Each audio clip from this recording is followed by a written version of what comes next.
Up next, we have Mav. Mav is a dynamic professional with over 3 years, of experience in email security industry. As a partner account manager at Hornet Security, Mav combines his expertise with exceptional customer service to drive success for both his partners and their customers. Throughout his career, Mav has demonstrated a passion for helping businesses fortify their email communications against the relentless tide of cyber threats. Mav's unique blend of expertise and dedication make him an asset in the field, where he works tirelessly to enhance email security for clients while driving business growth. It's my pleasure to introduce Mav.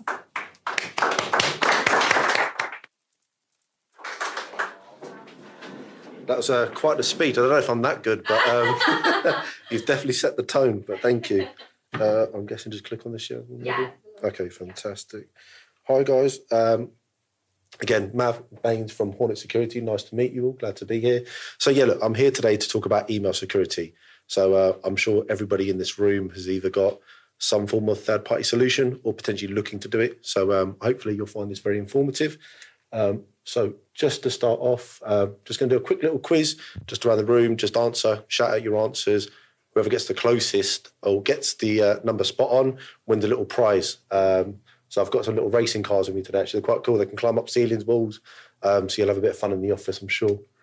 But so success in numbers. So just a quick shout out or raise your hand, however you want to do it. So we process a certain amount of emails daily.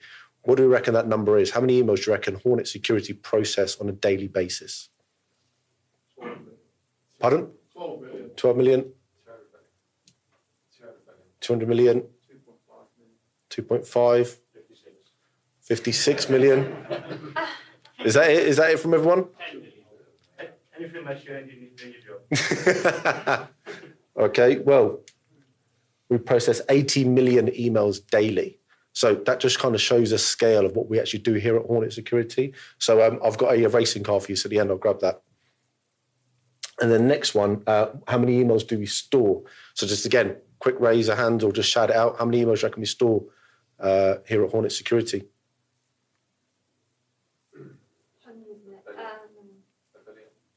Billion? 2 billion? 4 billion? 3 billion? Any higher? 2.7 billion. Okay, well, this might surprise you. 60 billion emails. So that just shows the scale of what we actually do here at Hornet Security, and how pivotal email is to people's businesses or organisation, and how much they actually need their data to be safe, more importantly. So just to go into it, why is email security so important? Now, we've got quite an interesting graph here, and the graph shows that only 8% of IT spend is actually spent on email, when email is actually the biggest area for attack. So roughly 96% of email breaches and attacks actually happen. And we only spend roughly 8% of what the budget is on email security. So either we don't know what to do, we're not being affected just yet, or we simply just don't care enough. Is kind of what it, in a nutshell, will come down to. So it just goes to show that email is and always will be the easiest place for people to be targeted. It's safe to say when an email comes through to your inbox, if you're not completely familiar with it, you might question it a little bit. But the biggest error we always tend to see is human error. We get complacent. We get into a little zone, we're going for our emails, we come back from holiday, you're just clicking through, you're not really paying attention, you're opening links that you shouldn't be doing. And before you know it, you've let a breach into your organisation, you're forwarding on emails to colleagues, and before you know it, there's a ransomware attack, a phishing attack, a URL attack, multiple layers of attacks coming through. So it is a very big focus area and something that we need to be doing more of, and we're currently not doing enough of, it's safe to say. We recently conducted a Microsoft 365 survey. How many people in here use Microsoft 365?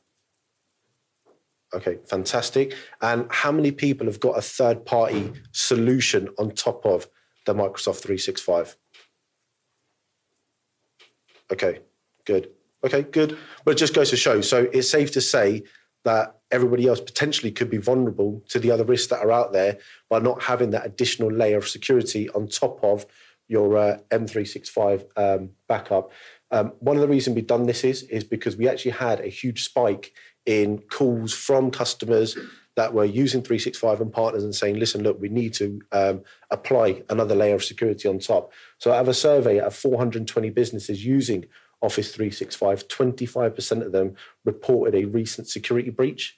36% of these breaches were reported as phishing attacks, which is something that we're never going to see a decrease in. If anything, it's going to be an upcrease.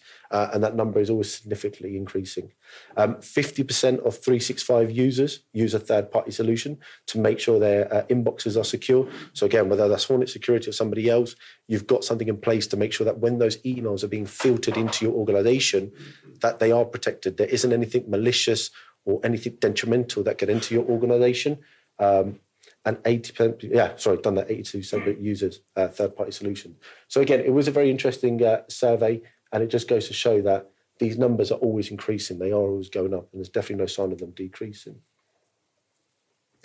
Now, one of the main products that I'd like to say is kind of Hornet Security's bread and butter. This is kind of where we started, and this is an area that is a real main focus point of it's a pivotal point of our business, and it's something that we're always adding on additional features, making sure that we're ahead of what anybody else is doing. But spam and malware protection is kind of the minimum you would need to make sure your email environment is safe for your organization. So now you're going to see here, we have a detection rate of 99.99%, which is outstanding. And I believe we still are guaranteed the highest detection rates. Microsoft have a detection rate of 99.9. Now, saying that out loud, it doesn't actually sound like a significant difference. You almost think that 0.9%, how much difference could you make and what could you stop from coming into my organization? Why would I need Hornet? To kind of break it down to the next slide, I'll show you why.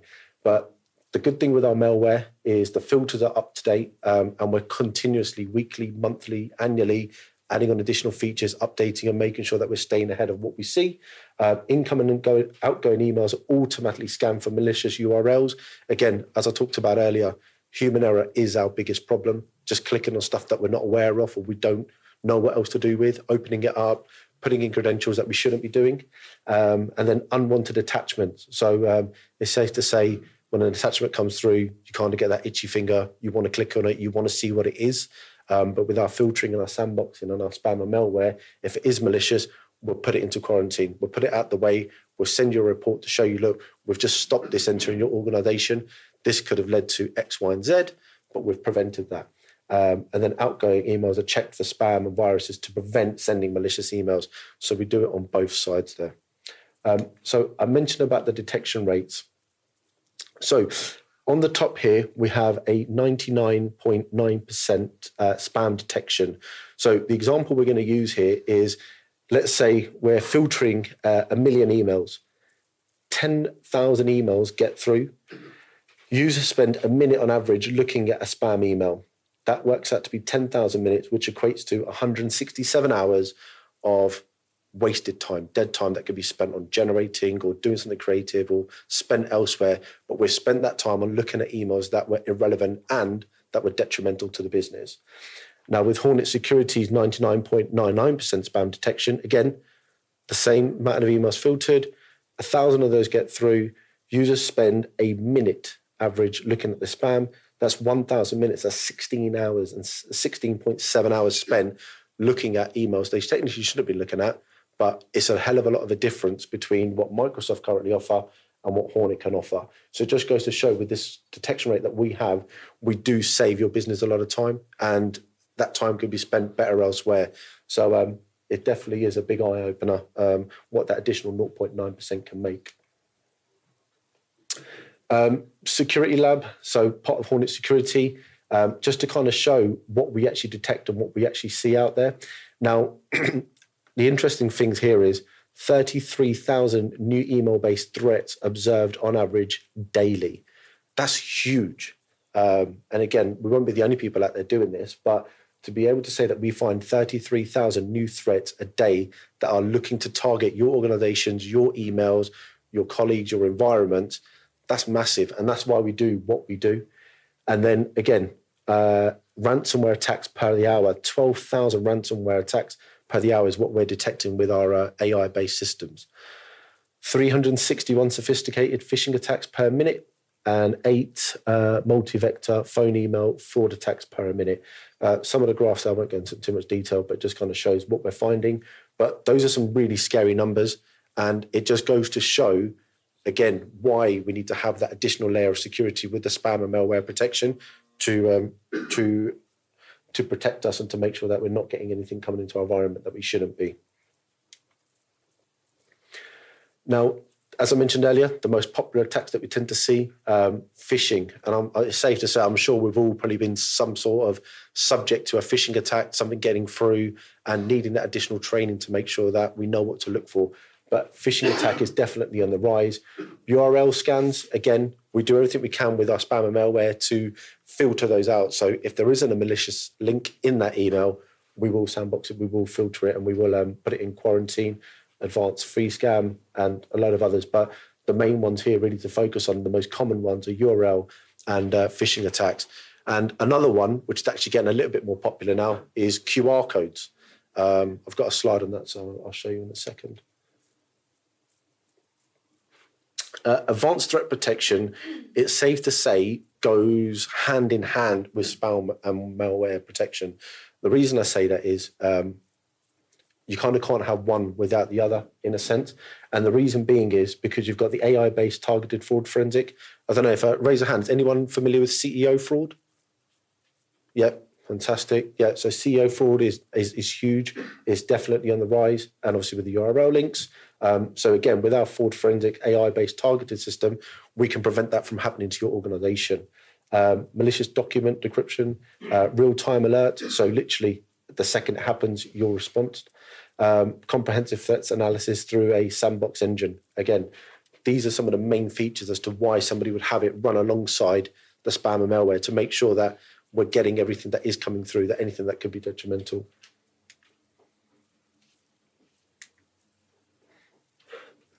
So I talked about it earlier, the QR codes. Now, obviously, look, COVID was a crazy time. Once we were allowed to go out and go to restaurants, we were kind of happy to do whatever was requested and what was asked. It's safe to say, I'm sure everyone here at some point has scanned a QR code and just gone along with it. And we all got quite happy to do so. It kind of became the new norm. So with QR codes being so popular and so common, it's safe to say, again, hackers saw an area here where people are comfortable and confident with something and they're familiar with something. So why not use it to their advantage and embed it into emails, embed it into images where you're going to click on, you're going to link, do something with it. And then again, they're hacked into your environment. So you've heard of phishing. Well, this is now quizzing. So again, there's going to be huge spikes. Some of the interesting facts here, we've seen a dramatic surge of 152% in the utilization of QR codes in 2022. And again, that isn't a number that's going to decrease. QR codes are getting more popular. You still see them just as commonly as you do now as you did then. And if anything, it's going to get worse. But we've got the ability to scan those emails and the pictures and any content that it could be hidden in and prevent that entering your organization. So definitely a really good feature to have, and one of our newest ones. So again, just to kind of highlight here, to stop, to be one step ahead of the threat actors, we developed a feature which enables us to do more by simply scanning that QR code. So it detects QR codes at light speed and can analyze different types, including URLs and text. So it picks it up in all different types of formats. There's a lot behind it. And obviously, if you would like to know more, I'd love to get something booked in to be able to show you. But it's definitely something that we should all be more vigilant on and keeping an eye out for. Backup versus archiving. How many people here use archiving? Yeah. Is anybody here in an industry where you're required to have it for a certain period of time? Yeah. Okay. Does anybody here use backup? Yeah. Okay. Fantastic. Now, there are some key features. Again, look, with your archiving, you've got it for a maximum of 10 years. Some organizations need to keep it for longer, depending on what industries you're in. And again, with the backup, you're able to have that. So it's an unlimited retention period. Those files will remain as long as you keep paying and using the service. You'll be able to store those files and data or whatever it may be for as long as needed. Again, with the archiving, we will archive ingoing and outgoing emails the second they get delivered. Obviously, with a backup, it's slightly different. We do it 4 times throughout the day. So we're constantly backing up your environment throughout the day. But with the real-time archiving, in and out emails are automatically done. Again, you can export them quite easily into PST files, which is one of the more common ones. And then you've got restore mailboxes, and PST files and zip files. And you've got, I think now, which is more common, Teams, OneDrive, SharePoint as well. So you'll be able to actually restore those to your original settings, which I know there isn't really much out there for that, but you've got the ability to be able to do it. Plan 2 and Plan 3. So this is kind of just to break down what we've really gone through. So the only reason I haven't shown Plan 1 is because, as I mentioned, ATP is almost like a bit of a must-have. If you're going to do spam and malware protection, you want to have ATP, targeted threat protection, run alongside it, just because they do go hand in hand. And then we've got the backup and compliance and recovery. So you've got your OneDrive, your OneDrive, SharePoints, and Teams, along with your email continuity, archiving, email signature disclaimers, email encryption, and spam and malware. But we can also go into that in more detail if there's interest for it, of course. Some of the newest features we've actually had is Permission Manager. Again, I don't know why this hasn't been around longer or sooner, should I say. But again, it's safe to say people have access to OneDrive, SharePoints, and Teams. But sometimes we forget who we've given those permissions to, and we don't know what they've actually got access to.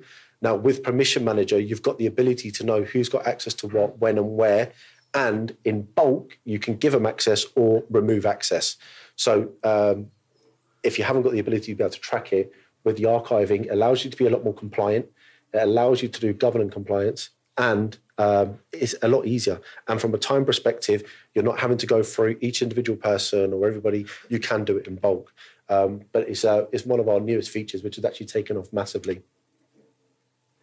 And then the last one is the AI recipient validation. Now, this actually comes in quite handy because it's safe to say, how many times has somebody sent an email to somebody they probably shouldn't have sent, or there's information in it they probably shouldn't have sent it to them. We've all been guilty of doing it at some time. With the AI recipient, it prompts you and alerts you before you send the email, are you sending this to the right person? Is the information in it for this person? You haven't done this before. This doesn't usually go to this person. It picks up on words that maybe we shouldn't be using in emails. So it looks at trends and everything. It's quite clever and sophisticated in that sense, but it gives you the ability to know that you are sending the information to the correct person and that they are able to receive it. So the AI recipient validation tool is actually something that's, again, has definitely drummed up a lot of interest. I'm not aware of anything else out there that quite does what this does, but it's definitely something to be more aware of, and it allows you to be more compliant and making sure that you're not doing anything you shouldn't be doing.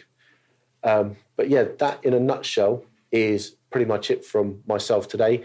Just a little giveaway, just a bit of fun. We've got a Hornet Security drone. So if you're booking a meeting with ourselves and Discus, we'll book in a meeting with ourselves and Discus.